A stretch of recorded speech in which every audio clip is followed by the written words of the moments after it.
और आज की सबसे बड़ी खबर अब आपको विस्तार से बता दें। बड़े दिनों बाद आतंक ने यूपी को दहलाने की बड़ी साजिश रची, लेकिन सुरक्षा जवानों की चौकसी और बहादुरी से लखनऊ में अलकायदा का यह आत्मघाती मॉडल जिंदा पकड़ा गया। 15 अगस्त के करीब यूपी में धमाके की साजिश थी। मानव बम के जरिए विस्फोट करने का यह पूरा प्लान बताया जा रहा है। आतंकवादी पाकिस्तानी हैंडलर के संपर्क में थे। इनके पास से भारी मात्रा में हथियार, विस्फोटक और प्रेशर कुकर बम भी बरामद कर लिया गया है। धमाके के लिए विस्फोटक जमा किए गए थे। लखनऊ में यह बड़ी कार्रवाई की गई, जिसमें 2 आतंकवादी गिरफ्तार किए गए हैं।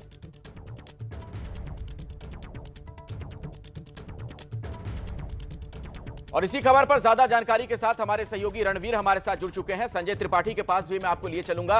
रणवीर, पहले मैं आपके पास ही आना चाहूंगा और जरा ये बताइए, क्या बड़ी बातें निकलकर सामने आ रही हैं पुलिस की इस कार्रवाई से?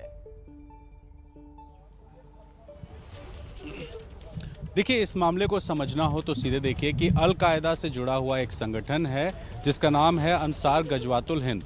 अंसार गजवातुल हिंद जो है इंडिया में, वो चाहता था अपना एक नेटवर्क खड़ा करना और इसीलिए रेडिकलाइज्ड किस्म के लोगों को टारगेट करना, उनको ट्रेन करना, उनको हथियार और बाकी गोला बारूद मुहैया कराना, इस तरह का एक मॉड्यूल काम कर रहा था। और उसी मॉड्यूल में काम करने वाले 2 लोग, मिनहाज और मसीउद्दीन, ये 2 लोग लखनऊ में रहते थे, एक दुबग्गा में। और ये लखनऊ के रहने वाले दोनों लोगों को एटीएस ने जब सूचना मिली कि ये दोनों रेडिकलाइज्ड हैं और कुछ भी कर सकते हैं, तो लगातार इन पर नज़र रखी जा रही थी। और उसके बाद आज एटीएस ने छापेमारी की और छापेमारी करके इन दोनों को अरेस्ट किया। फिलहाल पूछताछ में ये पता चला है कि इनके कुछ सहयोगी भी थे जो मौके पर नहीं हैं। उनकी तलाश के लिए टीमें बनाई गई हैं। लखनऊ और आसपास के ज़िलों में वो टीमें छानबीन कर रही हैं, पूछताछ कर रही हैं और कोशिश कर रही हैं कि जल्द से जल्द उन लोगों को पकड़ा जाए। और इस नेटवर्क से कितने और लोग जुड़े हैं, क्या कर सकते हैं, वो सारा कुछ पता किया जाए। पुलिस ने जो बताया है वो ये कि 15 अगस्त से पहले उत्तर प्रदेश में लखनऊ और कुछ और शहरों में ये लोग आतंकी घटना को अंजाम देना चाहते थे ताकि दहशत का माहौल फैला सके। ऐसे में एक बड़ी कामयाबी है, लेकिन साथ साथ एक बड़ी चुनौती यूपी पुलिस और यूपी एटीएस के सामने है, क्योंकि 2 लोगों की गिरफ्तारी हुई है। कुछ और लोग हैं बताए जा रहे हैं जो फरार हैं, उनको भी पकड़ना अभी एक चैलेंज है। और उत्तर प्रदेश के तमाम सारे शहरों में अलर्ट की स्थिति है। जी बिल्कुल रणवीर, मैं दोबारा आपके पास लौटूंगा और हमारे साथ संजय त्रिपाठी भी जुड़ गए, उनके पास भी अपने दर्शकों को लिए चलेंगे। और इसी मुद्दे पर बात करने के लिए हमारे साथ कई एक्सपर्ट्स भी मौजूद हैं, उनके पास भी हम चलेंगे बस कुछ ही देर में। हमारे साथ शांतनु गुप्ता जी जुड़ चुके हैं, आप लेखक हैं। AK जैन साहब हैं, डीजीपी आप रह चुके हैं। हमारे साथ अनुराग भदौरिया समाजवादी पार्टी के नेता भी मौजूद हैं, उनके पास भी हम चलेंगे। आनंद लाल बैनर्जी हमारे साथ हैं, आप भी उत्तर प्रदेश के डीजीपी रहे हैं। तमाम लोगों से बात होगी एक छोटे से ब्रेक के बाद। देखते रहिए एबीपी न्यूज। एक रिपोर्ट दिखा देते हैं, माफ कीजिएगा, एक रिपोर्ट आपको दिखाते हैं, उसके बाद चर्चा करेंगे।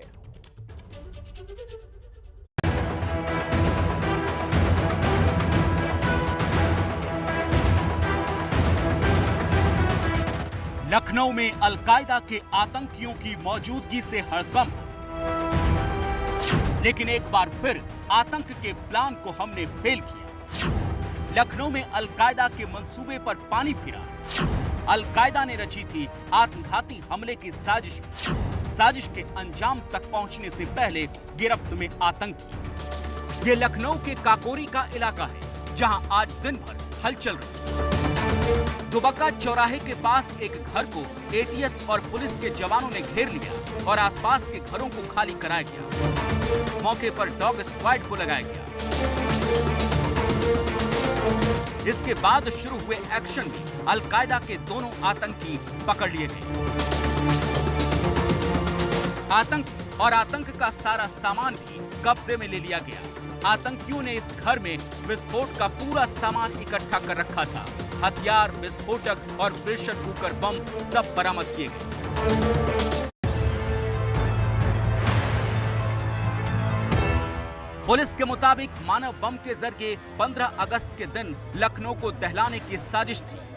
अभियुक्त मिनहाज घर पे मिला और उसके घर से भारी मात्रा में विस्फोटक पदार्थ तथा जमा तलाशी में एक अदद पिस्टल बरामद हुई है।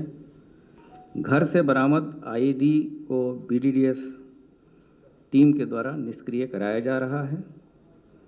मसीरुद्दीन, उम्र लगभग 50 साल, को उसके सीतापुर रोड निवास मड़ियाहू थाने से दबिश के दौरान गिरफ्तार किया गया है और इसके पास से भी भारी मात्रा में विस्फोटक सामग्री बरामद की गई है और इसके पास से एक कुकर भी बरामद हुआ है। दोनों आतंकी सीरियल ब्लास्ट करना चाहते थे। आतंकी के नाम मिराज और मसरुद्दीन है। अलकायदा का ये मानव बम मॉड्यूल था। दोनों आतंकी अंसार गजवातुल हिंद ग्रुप से जुड़े थे। अंसार गजवातुल भारत में अलकायदा का ग्रुप है। हैंडलर का नाम उमर अल मंदी है, जिसका प्रमुख मूसा कश्मीर में मारा जा चुका है। पकड़े गए आतंकियों से पूछताछ में अब तक जो जानकारी मिली, उसके मुताबिक ये बम धमाके से ज्यादा नुकसान करना चाहते थे। कई दिनों से ये आतंकी यूपी एटीएस के रडार पर थे।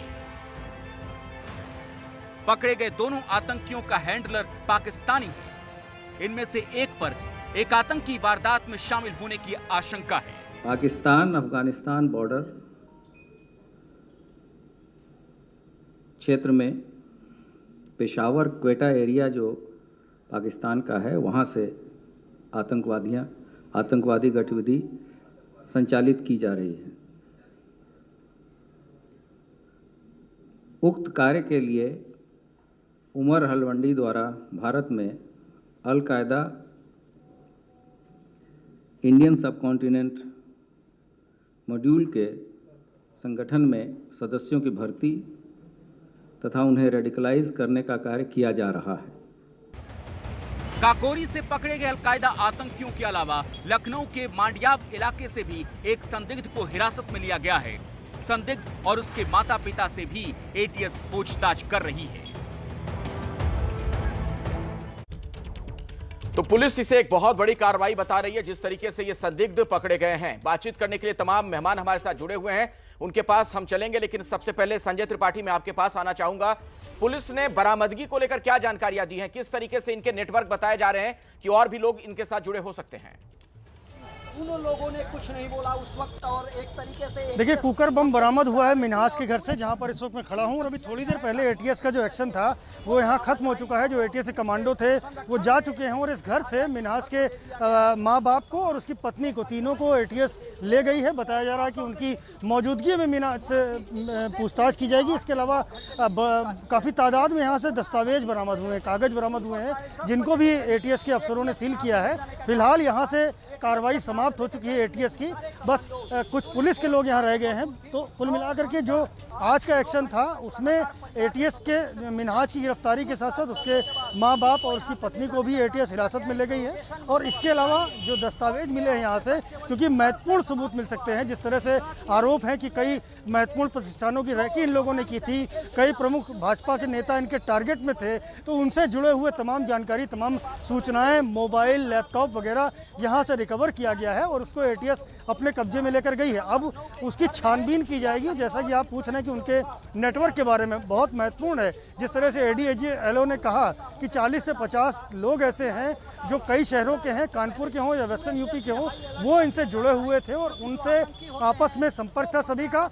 विस्फोटक की जहाँ तक अखिलेश साहब ने बात पूछी, तो यहाँ से एक कुकर बम बरामद हुआ है। इसके अलावा हथियार बरामद हुए हैं, साथ ही साथ कील, बम और दूसरी चीज़ें बरामद हुई हैं। तो कुल मिलाकर के ये पूरी जो कार्रवाई आज मिन्हाज के घर पे हुई है, उसमें एटीएस को बड़ी उल्लेखनीय सफलता मिली है। अखिलेश, चलिए मैं आपके पास दोबारा लौटूंगा, कुछ और जानकारी आपसे हम लेंगे। रणवीर भी हमारे साथ जुड़े हुए हैं, लेकिन अब AK जैन साहब, मैं आपके पास आना चाहूंगा। आप उत्तर प्रदेश पुलिस के मुखिया खुद भी रहे हैं। अब तक की जो जानकारी सामने आ रही है, पुलिस ने प्रेस कॉन्फ्रेंस करके जो बातें बताई हैं, आपको ये कितना बड़ा मामला नजर आ रहा है? चूंकि दो मानव बम की बात कही जा रही है।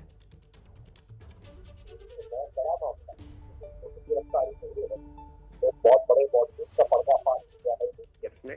एटीएस को, यूपी पुलिस को इसके लिए बहुत बधाई देना चाहूंगा कि कोई आने वाले समय में जो बहुत बड़ी कोई घटना हो सकती थी लखनऊ में या आसपास के जी दृष्टिकोण से बहुत ही संवेदनशील प्रदेश है। यहाँ पर 22 में चुनाव होने हैं। अयोध्या टेम्पल का कंस्ट्रक्शन इस समय जारी है। इस समय सेंसिटिविटी पूरे प्रदेश की बढ़ी हुई है। ऐसे में ये पूरे नेटवर्क का खुलासा होना, इसको बहुत दिनों से इसकी रेकी करके और इसको पूरा इस अंजाम तक लाया गया है।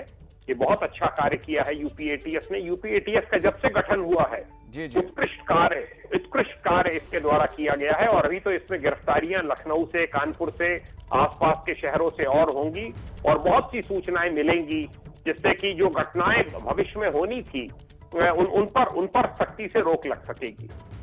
बिल्कुल। और देखिए, कहा यह भी जा रहा है कि 15 अगस्त को लेकर कुछ बड़ी प्लानिंग थी। आनंदलाल बैनर्जी जी, क्या हम माने कि जो एजेंसीज हैं, उनके जो गुप्तचर थे, जो उनके जासूस थे, वो भी पूरी तरीके से काम कर रहे थे? ये एक बड़ी वजह है कि ये लोग ऐसे पकड़े गए।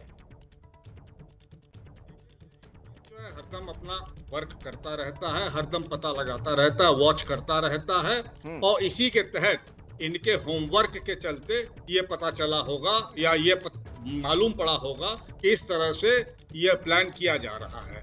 उसको और इन्होंने डेवलप किया। डेवलप करने के बाद जब वो इस नतीजे पे पहुंचे हैं कि ये जो इसके एक्टिव सदस्य हैं वो ये दोनों हैं या ये लोग हैं या इस जगह पे है, उन्होंने उस हिसाब से रेड किया है और पकड़ा है। अगर आपको याद हो 2-3 साल पहले एटीएस इसी तरह से एक एनकाउंटर किया था लखनऊ में और वो बड़ा सफल रहा था। तो ये उसी के तारतम्य में है, उसी के कंटिन्यूएशन में होना चाहिए, यानी कि उसको आगे बढ़ाते हुए है। यहाँ पे ये लोग पकड़े गए हैं, इनके यहाँ से डॉक्यूमेंट्स मिले हैं, जो इनसे बातचीत होगी, जो इनके पास जो इलेक्ट्रॉनिक डिवाइसेस हैं, उनका जब उनमें से जब फोरेंसिक हिसाब से खोजा जाएगा तो बहुत सारी चीजें और भी आगे आएंगी, पता चलेंगी। बिल्कुल। और कहा जा सकता है कि बिल्कुल पुख्ता खुफिया रिपोर्ट थी जिसके आधार पर यह कार्रवाई की गई। अनुराग भदौरिया जी, पुलिस ने एक और जानकारी दी है। पुलिस यह भी कह रही है कि बीजेपी के कुछ बड़े नेता इनकी टारगेट पर थे। देखिए, मैं आपको एक बात बता दूं कि उत्तर प्रदेश के अंदर में पुलिस का खौफ खत्म हो गया है। इतनी बड़ी घटना, 3-4 साल से लोग एक घर में रह रहे हैं, गैरेज बना हुआ है, लोकल पुलिस वहां रहती है, लोकल पुलिस रोज गश्त करती है। 4 सूटकेस गोला बारूद आ भी गए, विपन भी आ गए, सारी व्यवस्था हो गई और पुलिस को पता ही नहीं चला, भनक ही नहीं चली 3-4 साल तक। हाँ, पुलिस को पता जरूर चल जाता है कि समाजवादी अगर कल प्रदर्शन करने वाले हैं तो उनको पता चल जाता है 1 सेकंड के अंदर में, तो तुरंत दौड़ के पहुंच जाते हैं, उठा लाते हैं, उनको जेल में डाल देते हैं। आप कमाल है, आतंकी लोग यहाँ जो एक्टिविटी चल रही है वो आपको पता नहीं चलता। इसके मतलब उत्तर प्रदेश में पुलिस को योगी सरकार ने लगा दिया है कि आपका तो एक ही काम है कि आप जिला पंचायत जिताओ, यहाँ नागरिक सुरक्षा की चिंता मत करो, आप ब्लॉक प्रमुख जिताओ, आपका काम है। यहाँ पे हमने आपका राजनीतिकरण कर दिया है, आप सिर्फ हमें जिला पंचायत, ब्लॉक प्रमुख और समाजवादियों को पकड़ो, उनमें जेल में डालो। अगर भारतीय जनता पार्टी का नेता थप्पड़ मारता है पुलिस वाले को तो कोई बात नहीं, उस पे एनएसए नहीं लगेगा। थप्पड़ मारने के बाद मुस्कुरा के एक शिकायत हो जाएगी, एक एफआईआर होकर खत्म हो जाएगा और समाजवादी वाला गाली भी दे देगा तो उस पे एनएसए आप अनुराग भदौरिया, आप क्या पुलिस को एक राजनीतिक पार्टी मान रहे हैं? अनुराग जी, क्या पुलिस को एक राजनीतिक पार्टी के तौर पर आप देख रहे हैं? एटीएस ने अगर ये बड़ी कार्रवाई की, क्या आप उसे कोई क्रेडिट नहीं देना चाहेंगे? आप सवाल खड़े कर रहे हैं। नहीं, एटीएस ने कार्रवाई की, फिर लोकल पुलिस क्या करी थी? एटीएस पे तो बात ही नहीं हो रही है। एटीएस अगर मान लो घटना हो जाती तो एटीएस क्या करता? भाई आपकी एक यहाँ पे एलआईयू होता है ना, एलआईयू क्या कर रहा था इतने दिनों से? भाई यहाँ पे 4 साल से घटना हो रही है, इसके पहले घटना हो चुकी है वहां पे, उसके बाद 4 साल से वहां रह रहे हैं लोग, वहां गैरेज चला रहे हैं, तो एलआईयू क्या काम करती है? एलआईयू तो मुझसे पूछे तो 5 बार आ जाती है। अभी 15 तारीख को प्रदर्शन है, 4 बार पूछ के जा चुकी है कि आप कहाँ हैं, किधर हैं। अच्छा, हमारे बारे में पूछ लेगी, हम जो नागरिक हैं, लेकिन ये जो गलत लोग अगर रह रहे हैं उनके बारे में एलआईयू नहीं पूछती। चलिए, मैं इसका जवाब लेता हूं शांतनु गुप्ता जी से। इसका काम क्या है? ठीक है, शांतनु गुप्ता जी, आप सुन पा रहे हो? अगर अनुराग भदौरिया समाजवादी पार्टी के प्रवक्ता हैं, वो कह रहे हैं कि यूपी पुलिस पूरी तरीके से नाकामयाब है। अगर इतने दिनों से, इतने सालों से वो लोग वहां पर रह रहे थे, अब जाकर जानकारी मिली, वो भी एटीएस की कार्रवाई के बाद। नहीं, अगर पुलिस का खौफ होता तो यहाँ चीरहरण थोड़ी होता, पुलिस का खौफ होता। ठीक है, आपकी बात हो गई, बोलने दीजिए शांतनु गुप्ता जी को। हाँ, शांतनु गुप्ता जी। अखिलेश जी, सबसे पहले तो मैं यूपी एटीएस को सल्यूट करूंगा। हम लोग लखनऊ के, हम लोग उत्तर प्रदेश के अलग अलग इलाकों से इस समय चैनल पे अपने अपने घर पे बैठ के सुरक्षित इसलिए लाइव आ पा रहे हैं क्योंकि एटीएस के जवान हमारी सुरक्षा कर रहे हैं। तो मेरे ख्याल से, मैं पिछले चैनल पे भी मैंने कहा कि जब राज्य की सुरक्षा की बात हो, चाहे देश की सुरक्षा की बात हो, तब हमें कुछ समय के लिए अपनी राजनीति छोड़ देनी चाहिए। अनुराग भदौरिया जी अपनी ब्लॉक इलेक्शन से बाहर नहीं आ पा रहे हैं। वो मैंने आपके बीच में कुछ नहीं बोला। अनुराग भाई, मैंने आपके बीच में कुछ नहीं बोला। नहीं, महिला का चीरहरण हो गया सबके सामने। क्या आप मॉडरेट करिए, मैं ऐसे नहीं बात कर। बोलने दीजिए उनको, अनुराग भदौरिया जी। नहीं, इनसे पूछो ना, बड़ी अच्छी बातें बता रहे हैं। मैं सब बताऊंगा ना। हुआ तब कहाँ थी पुलिस? वो जवाब दे रहे हैं, सुनिए तो अनुराग भदौरिया जी। कहाँ थी जब गोलियां बारूद चल रहे थे? अरे अनुराग जी, धैर्य रखिए ना, सुन तो लीजिए अगले मेहमान को। मैं आपके पास आऊंगा ना, आपकी बारी होगी तो अपनी पूरी बात रख दीजिएगा, आप बोलिएगा, आपके पास मैं आऊंगा। इनके बाद फौरन बाद आऊंगा, शांतनु गुप्ता को बोलने दीजिए। जी देखिए, अनुराग जी चुनाव से नहीं बाहर निकल पा रहे हैं। लखनऊ में और उत्तर अरे प्रदेश चुनाव की के बात ही नहीं कर रहा हूं मैं। फिर अनुराग जी आप आ गए। सिस्टम की बात कर अरे रहा हूं, बोलने आप तो चुनाव दीजिए की अनुराग बात कर रहे भदौरिया, हैं। आप उनको अपनी बात खत्म करने नहीं दीजिए ना, आपको जो जो कहना है आप नोट डाउन कर लीजिए, बोल दीजिएगा सारी बातें एक साथ। बोलिए शांतनु जी। लिख लीजिए, बोर्ड दीजिएगा, मैं पेन और कॉपी आपको भेज देता हूँ।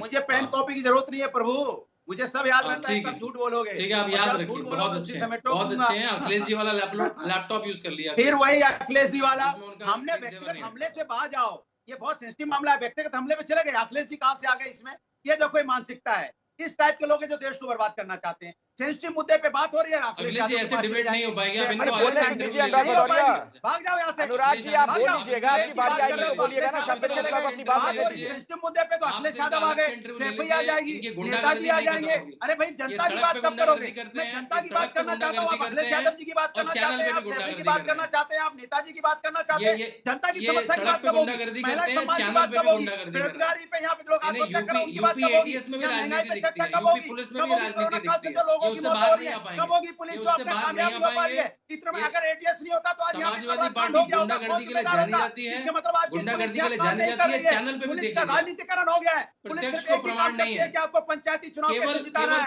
आपको विधानसभा में कैसे काम करना है, आपको ब्लॉक प्रमुख को कैसे जिताना है, कैसे एफआईआर करनी समाजवादियों पे, कैसे वहाँ पुलिस को थप्पड़ मारा जा रहा है, भारतीय जनता पार्टी कार्यकर्ता पुलिस को थप्पड़ मारते हैं और आप बैठ के चैनल पे बात करना है। पुलिस का मनोबल गिरा रहे हैं आप, थप्पड़ मार के मनोबल गिरा रहे हैं आप। एनएससी कार्रवाई अनुराग भदौरिया जी बारी बारी से अपनी बात आप लोग रखिए, मैं आप लोगों से गुजारिश कर रहा हूं, तभी दर्शक सुन पाएंगे। ये बहुत संवेदनशील मसला है, मुझे नहीं लगता कि इस पर राजनीति होनी चाहिए। अपनी अपनी बात रखिए, अपनी बारी में अपनी बात रखिए। अनुराग जी आपसे मेरी गुजारिश कर रहा हूं, प्लीज सुन तो लीजिए। शांतनु जी को बोलने दीजिए, उसके बाद आपको भरपूर समय मिलेगा, आप अपनी बात रखिएगा। एक चीज का जवाब दे दें, एक चीज का जवाब दे। दो आदरणीय डीजी बैठे हैं यहाँ पे, क्या थप्पड़ मारेगा कोई बीजेपी कार्यकर्ता तो बर्दाश्त होगा इनको? ये आत्मबल डाउन करने की बात नहीं है, कोई गोली मारेगा तो बर्दाश्त होगा? अनुराग भदौरिया जी, दो ऐसे आतंकवादी पकड़े गए हैं जिनके बारे में पुलिस कह रही है कि ये मानव बम है एक तरीके से। इतनी बड़ी जानकारी निकलकर सामने आ रही है कि 15 अगस्त को लेकर इनकी कोई बड़ी प्लानिंग थी, इस पर चर्चा तो करने दीजिए। आपकी बारी आएगी तो अपनी बात रखिएगा ना अनुराग जी। शांतनु जी को खत्म करने दीजिए। शांतनु जी जल्दी से। मेरे ख्याल से कल मैंने कम से कम 6 से 7 चैनल में डिबेट थी। कल ब्लॉक प्रमुख की डिबेट थी, उसके पहले जिला प्रमुख की डिबेट थी। मेरे ख्याल से अनुराग जी उससे बाहर ही नहीं आ पाए। हम किसी और टॉपिक पे, मेरे ख्याल से आपके गेस्ट अच्छा बोलो भूमिका ना हम इस समय डिस्कस कर रहे हैं किस तरह से 2 दुर्दांत आतंकवादियों को यूपी एटीएस ने गिरफ्तार करा है और उनके तार पाकिस्तान से जुड़े हैं। देखिए, कहना आसान है कि ये तो बड़ा आसान है, पहले से क्या हो रहा था, लोकल पुलिस क्या कर रही थी। ये इतने आसान अगर होते तो 9/11 का हमला अमेरिका में कैसे हो जाता? अमेरिका में क्या इंटेलिजेंस नहीं थी? 26/11 मुंबई में कैसे हो गया? इंटेलिजेंस नहीं था। फ्रांस में इतने बड़े टेररिस्ट अटैक कैसे हो गई? बहुत बहुत मुश्किल होता है टेररिस्ट अटैक को रोकना। और आप ऐसे भी अफरा तफरी नहीं फैला सकते समाज में जाके जिसको समझा पकड़ लिया।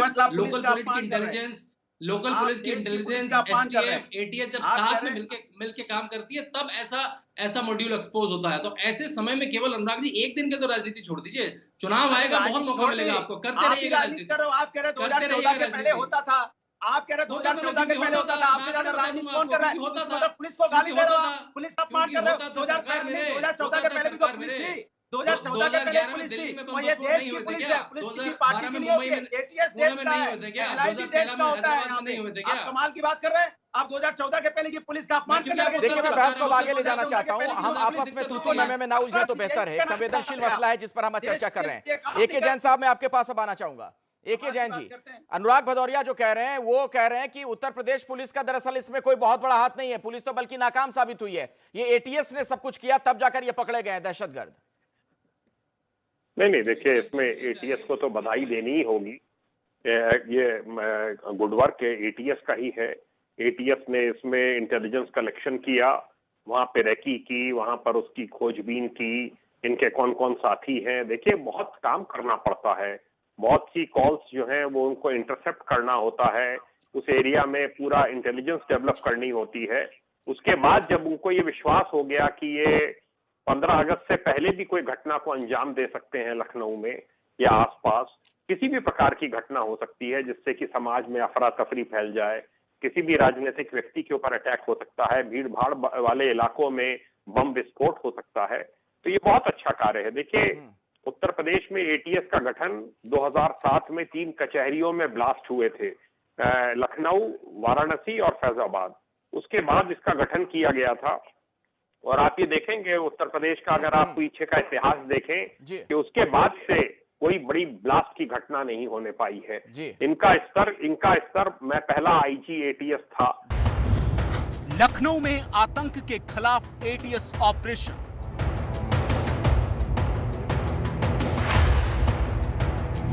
काकोरी इलाके में पकड़े गए अलकायदा के 2 आतंकी।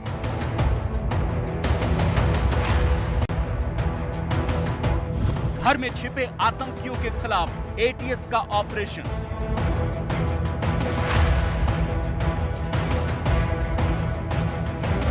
सुबह 10 बजे से करीब 6 घंटे तक चला ऑपरेशन।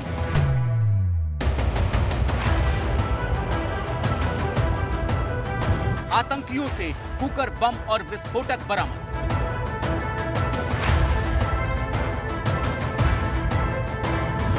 लखनऊ समेत यूपी के कई शहर थे निशाने पर। मानव बम के जरिए धमाके की साजिश थी। 15 अगस्त से पहले धमाके का प्लान बना रहे थे आतंकी।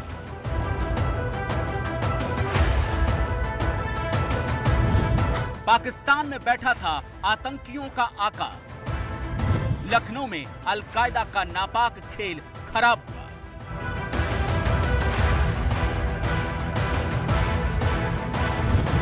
लखनऊ में बड़ी आतंक की साजिश नाकाम।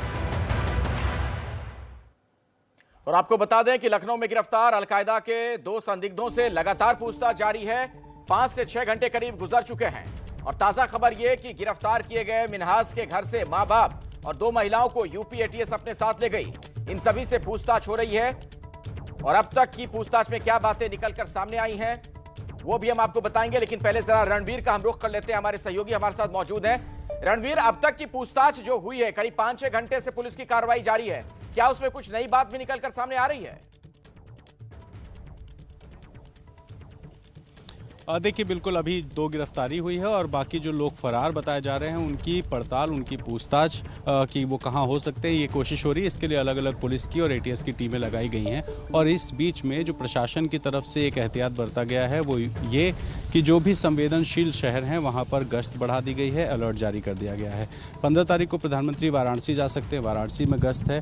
और साथ ही जो अयोध्या में राम जन्मभूमि का इलाका है जहाँ पर फैसला आ चुका है, मंदिर निर्माण शुरू हो चुका है, उसके आसपास के पूरे इलाके में गश्त शुरू कर दी गई है।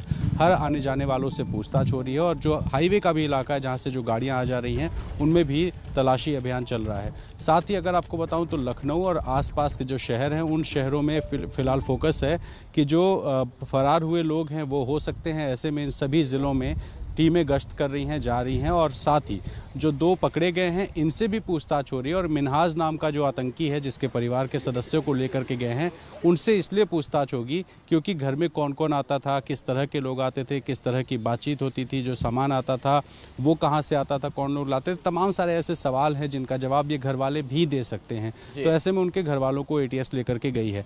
बहुत ज़्यादा जानकारी पुलिस और एटीएस नहीं देना चाहती क्योंकि नेशनल सिक्योरिटी का मामला है। और फिलहाल इसमें जो भी चीज़ें निकल करके आएंगी, पुलिस ने कहा है कि वो एक प्रेस कॉन्फ्रेंस करेंगे और आगे की जानकारी देंगे। तो फिलहाल अपडेट यही है कि अयोध्या, मथुरा, काशी समेत अलग अलग जो शहर हैं उन शहरों में अलर्ट जारी कर दिया गया है। और कोशिश हो रही है कि सबसे पहले जो फरार लोग हैं और इस आतंकी नेटवर्क से जुड़े हुए जो लोग हैं उनका पता लगाया जो उनको। चलिए, इस खबर पर नजर बनाकर रखिए रणवीर आप। मैं आपके पास दोबारा लौटूंगा, कुछ अपडेट होगा तो हम दर्शकों तक पहुंचाएंगे। हमारे साथ जो एक्सपर्ट्स मौजूद हैं और राजनीतिक दल के जो नुमाइंदे हैं उनका भी हम रुख करना चाहेंगे। और आनंद लाल बनर्जी जी, आपके पास में आ रहा हूं। आप उत्तर प्रदेश पुलिस के मुखिया रहे, डीजीपी रहे। अब तक की जो जानकारी है उसमें जो सबसे ज्यादा चौंकाने वाली बात मुझे नजर आ रही है, मानव बम वाला जो एंगल बता रही है पुलिस। क्या माना जाए कि इनके संपर्क में और भी लोग होंगे और आने वाले दिनों में हो सकता है कुछ और भी बड़ी गिरफ्तारियां हो?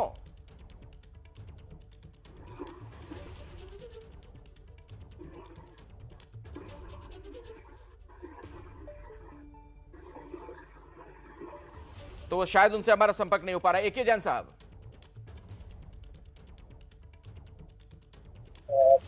गिरफ्तारियां बिल्कुल होंगी, गिरफ्तारियां बिल्कुल होंगी। ये तो अभी शुरुआत है। ये तो आप समझिए कि इनिशियल गिरफ्तारियां हुई हैं और अब इसको जल्दबाजी में इसलिए किया गया है कि कुछ इस प्रकार के इनपुट थे कि ये हो सकता है मानव बम के रूप में या कोई और घटना 15 अगस्त से पहले भी कर सकते हैं। तो इसलिए इसमें तत्परता दिखाते हुए कार्रवाई की गई है। इनके सदस्य कानपुर के भी हैं, लखनऊ के भी हैं। सारी सूचनाएं एटीएस के पास हैं और एटीएस उस पर वर्क कर रही है। जो संबंधित जिलों की पुलिस है उनसे भी समन्वय स्थापित करके कार्रवाइयां हो रही हैं। अभी तो देखिए पूरा जो इनके पास से लैपटॉप सारे इनके मोबाइल से रिकवर हुए हैं, पूरा सब एनालाइज किया जाएगा। ये तो पूरा एक नेटवर्क है और इसमें समय लगेगा। 15-20 दिन में आप देखेंगे कि इसके बहुत अच्छे नतीजे सामने आएंगे और इसके बड़े दूरगामी परिणाम इस संवेदनशील प्रदेश के लिए होंगे। अब ऐसे में अनुराग भदौरिया जी, एक सवाल ये खड़ा होता है, आप तमाम एक्सपर्ट्स को सुन रहे हैं, पुलिस को आपने सुना, पुलिस के अधिकारियों को आपने सुना, एक बड़ी कार्रवाई पुलिस ने की है जिसका सीधा वास्ता हमारी आपकी सुरक्षा से है। इसमें भी आपको राजनीति क्यों नजर आ रही है? आप क्यों उत्तर प्रदेश पुलिस को सवालों के घेरे में ला रहे हैं? देखिए, राजनीति इसमें राजनीति नहीं है, पुलिस के ऊपर सवाल है, क्योंकि वहां पे 5-6 लोग फरार हो गए। अगर पुलिस ने सही समय पे कार्रवाई की होती, 4 साल से वहां पे रह रहे थे, पुलिस अगर एक्टिव होती तो वहां लोग आ ही नहीं पाते, ना फरार हो पाते। 4 से 5 लोग फरार है ना। डीजी साहब यहाँ बैठे हुए हैं, पुलिस को यहाँ बीजेपी के गुंडे थप्पड़ मारते हैं तो पुलिस का मनोबल कितना गिरेगा आप बता दीजिए मुझे। मेरा सीधा सवाल है। और थप्पड़ मारने के बाद उस पे कार्यकर्ता पे कोई अरेस्टिंग भी नहीं होती है ना, एनएसए लगता है। तो आप सोचो, उत्तर प्रदेश में भारतीय जनता पार्टी तो पुलिस का ही अपमान कर रहे हैं, तो उनका मनोबल गिरा हुआ है पुलिस का। इस वजह से मुझे जो लगता है पुलिस को भारतीय जनता पार्टी ने एक राजनीतिकरण के रूप में उसका इस्तेमाल कर रही है। तो आप बताइए कि इस तरह की एक्टिविटीज अगर एटीएस ना हो और दूसरी एजेंसी ना हो तो उत्तर प्रदेश में तो कुछ भी हो सकता है। भाई पुलिस तो यहाँ कोई काम कर ही नहीं रही है। पुलिस का तो एक ही काम है कि भारतीय जनता पार्टी के लिए कार्यकर्ता जैसा काम करो। वो तो कार्यकर्ता के रूप में काम कर रहे हैं ना। भारतीय जनता पार्टी जो काम कर रही है, लेकिन यही अनुराग जी आप कह रहे हैं कि पुलिस वालों का मनोबल गिरता है जिस तरीके का व्यवहार उनके साथ हुआ। अब आप जब पूरी फोर्स पर इस तरीके से सवाल खड़े करेंगे तब मनोबल नहीं गिरता है क्या? क्या ये सही होगा? लाखों लोग पुलिस में काम करते हैं, आप सभी की निष्ठा, कर्तव्य निष्ठा पर सवाल खड़े कर रहे हैं, ईमानदारी पर सवाल खड़े कर रहे हैं। ईमानदारी पर नहीं, मैंने कहा लोकल पुलिस वहां पे थी और वहां पे थानेदार होता है और वहां बीट ऑफिसर होते हैं जो रात में दिन में वहां बीट लगाते हैं। इसके मतलब 4 साल से क्या कर रहे थे? वो अपनी ड्यूटी का निर्वाह नहीं कर रहे हैं वो। तो यही तो मैं कह रहा हूँ कि भारतीय जनता पार्टी की सरकार में पुलिस का खौफ खत्म हुआ है। इतना बड़ा गोला बारूद आके इकट्ठा हो गया, इसके मतलब पुलिस का डर नहीं है ना। जरूर पुलिस की कहीं ना कहीं मिली भगत होगी या पुलिस का खौफ खत्म हो गया होगा, तभी तो लोग इतना ला सकते हैं ना। आप पुलिस के सामने जब चीरहरण भी हो जाएगा तो खौफ खत्म है ना। जब पुलिस के सामने यहाँ पे रिवॉल्वर अगर यहाँ पे हवा में उड़ाई जाने लगेगी तो खौफ खत्म है ना। यही तो मैं समझाना चाह रहा हूँ। पुलिस का इकबाल होता है, पुलिस के इकबाल से काम होता है। जब पुलिस का इकबाल खत्म होता है तो इस तरह के गुंडे माफिया पैदा होते हैं, जैसे भारतीय जनता पार्टी ने बीजेपी। शांतनु जी जवाब दीजिए, जो बातें कह रहे हैं यहाँ पर अनुराग भदौरिया, क्या आप उनकी बात से इत्तेफाक रखते हैं? क्या उत्तर प्रदेश पुलिस का इकबाल खत्म हो गया है जो वो सवाल खड़े कर रहे हैं? देखिए, मैंने पहले भी कहा एक बहुत गंभीर विषय है। हम एक टेरर मॉड्यूल की बात कर रहे हैं, वो गुंडे मवालियों से ऊपर नहीं उठ पा रहे हैं। आपकी रिपोर्टाज में भी बताया, जैन साहब ने भी बताया कितना टेक्निकल होता है ऐसा। ये मॉड्यूल के लिंक पाकिस्तान तक जुड़े हैं कि ये ऐसे मैंने भी पहले कहा। देखिए अनुराग जी, ये देखिए आपने इतने बड़े थप्पड़ मारने पे क्यों नहीं बोलोगे? मैंने देखा आप मस्करी बना देते हैं। नहीं, पुलिस को थप्पड़ मारा गया, इसमें जवाब दे दो ना। पुलिस को थप्पड़ने की आदत नहीं है, वहां स्क्रीन पे देखिए, पुलिस को थप्पड़ मारा उसमें जवाब आतंकवादी दिखा रहे हैं। नहीं, उस पे एनएसए नहीं लगना चाहिए। पुलिस को एक एसपी सिटी को सरेआम थप्पड़ मार देगा, मैं बताता हूं, सरेआम थप्पड़ मार देंगे। अखिलेश जी आपको बोलने देना पड़ेगा, आपकी डिबेट है, नहीं बोलने दिया जाएगा। अनुराग जी बोलने तो दीजिए, अनुराग भदौरिया जी, अनुराग भदौरिया जी बोलने दीजिए ना शांतनु जी को। सड़कों पे गुंडागर्दी करने अपमान होगा तो उसके बाद यहाँ पे आके फर्जी बातें करने लगेंगे। अरे उनको अपनी बात तो रखने दीजिए, आप अपनी बात रखिए ना अनुराग भदौरिया जी। अब ये तो संभव नहीं है ना कि आप जो चाहेंगे वही शांतनु बोलेंगे। शांतनु को अपनी बात रखने दीजिए, आप अपनी बात रखिए, बोलने तो दीजिए शांतनु जी को। यही गुंडागर्दी है, ये सड़कों पे दिखाते हैं, ये चैनल पे दिखा रहे हैं। यही गुंडागर्दी सड़कों पे दिखाते हैं, चैनल पे दिखा रहे हैं, किसी को नहीं बोलने देंगे।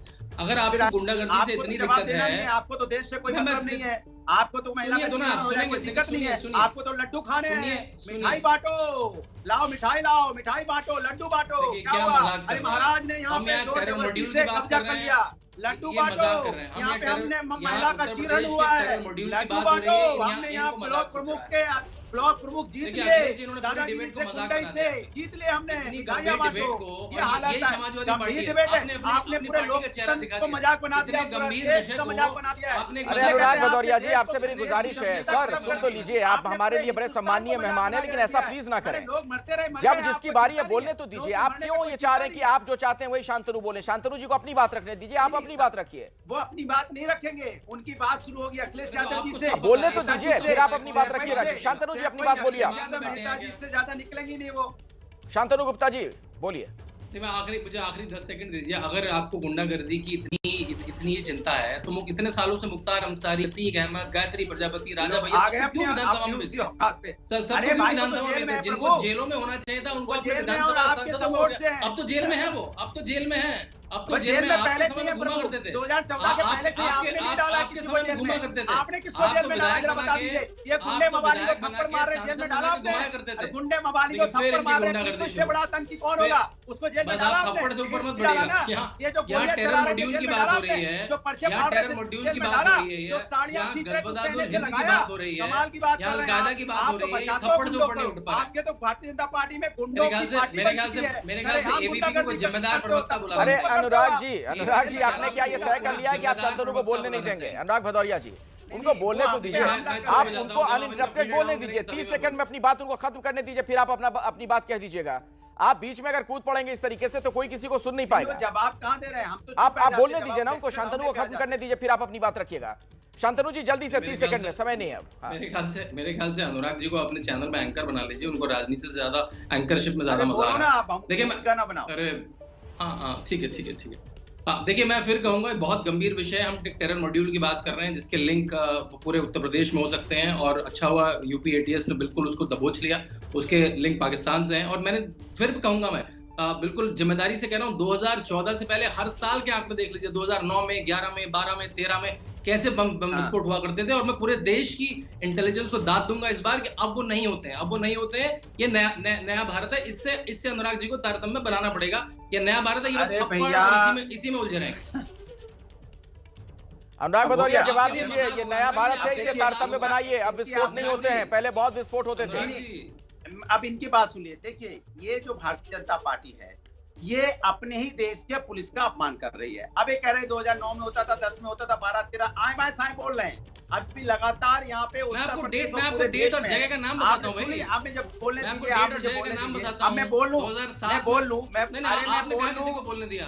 अब मुझे बोलने दो, अब मुझे बोलने दो। रामपुर में, अरे भाई 2008 में मुंबई में, 2010 में बनारस में, 2013 में हैदराबाद में, 2012 में पटना में, 2011 में दिल्ली में, 2007 में अयोध्या में। कहां नहीं हुआ? अरे बोलूं, मैं गिनाऊंगा अभी। मैं एक साथ चिंता मत करो, अभी रुक जाओ।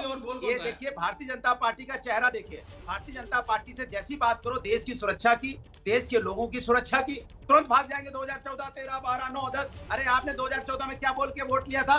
क्या हम देश में आएंगे, देश की 5 ट्रिलियन इकोनॉमी बनाएंगे, देश के हर व्यक्ति को रोजगार मिलेगा, महंगाई जो यहाँ डीजल पेट्रोल 65 रुपए है वो 30 रुपए पे आ जाएगी। यही तो आपने वादे किए थे ना। आपने वादा किया था महिला सुरक्षा होगा, लेकिन उत्तर प्रदेश और देश में क्या हो रहा है? आपने तो नहीं बोला था यहाँ आएंगे चीरहरण होगा जनता के सामने, डीजल पेट्रोल 100 के पार हो जाएगा, महंगाई से लोग आत्महत्या करेंगे, बेरोजगारी यहाँ पे चरम सीमा पे होगी, तो विश्व रिकॉर्ड तोड़ देगी। अलकायदा के 2 संदिग्धों को पकड़ा गया है। फिलहाल पुलिस की कार्रवाई अभी भी जारी है। तमाम नई जानकारियां निकलकर सामने आ रही हैं।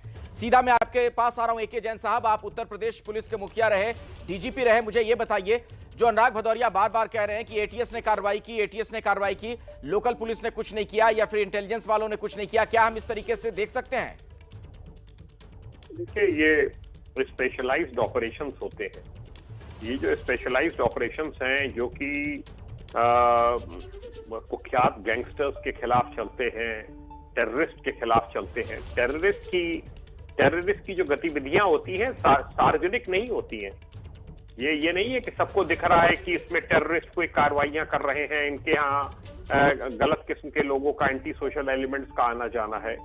ये बहुत जब इंटरसेप्शंस होते हैं टेलीफोन्स के, बहुत सी कॉल्स को इंटरसेप्ट करके जो सेंट्रल एजेंसीज हैं उनसे तारतम्य बैठा के कुछ इंटेलिजेंस गैदर की जाती है और तब फिर उसके बाद इस प्रकार का ऑपरेशन को अंजाम दिया जाता है। ये बहुत लंबे समय की मेहनत का परिणाम है। जो कि एटीएस ने इसको अचीव किया है। देखिए, सिविल पुलिस जो है वो लॉ एंड ऑर्डर ड्यूटीज में और कार्यों में व्यस्त रहती है। इस प्रकार के जो स्पेशलाइज्ड ऑपरेशंस हैं, जिसमें सेंट्रल एजेंसीज के सहयोग की भी आवश्यकता पड़ती है, बहुत सी सूचनाएं अक्रॉस बॉर्डर से लेनी होती हैं, तो ये केवल एक स्पेशलाइज्ड एजेंसी जैसे कि एटीएस है, एसटीएफ है, इन्हीं के लिए ये पॉसिबल हो पाता है। और ये काम बखूबी अंजाम दिया है और अभी तो इसकी शुरुआत है। अभी तो देखिए आने वाले समय में और कुछ और भी जानकारियां निकलेंगी। बिल्कुल आप सही कह रहे हैं, कुछ और भी खुलासे होंगे और रणबीर हमारे साथ जुड़े हुए हैं जो आगे भी इस बारे में हमें जानकारी देते रहेंगे। लेकिन फिलहाल एके जैन साहब आपका, शांतनु गुप्ता जी और अनुराग भदौरिया जी बहुत बहुत शुक्रिया हमारे साथ इस चर्चा में जुड़ने के लिए। उत्तर प्रदेश में एटीएस ने बड़ी कार्रवाई की है। 15 अगस्त के करीब मानव बम से धमाके की साजिश थी जिसे नाकाम कर दिया गया है और पिछले 6 घंटे से इन दहशतगर्दों से लगातार पूछताछ की जा रही है। यूपी एटीएस मिन्हास के परिवार को भी साथ ले गई है। मिन्हास के मां बाप और पत्नी यूपी एटीएस के कब्जे में इस वक्त।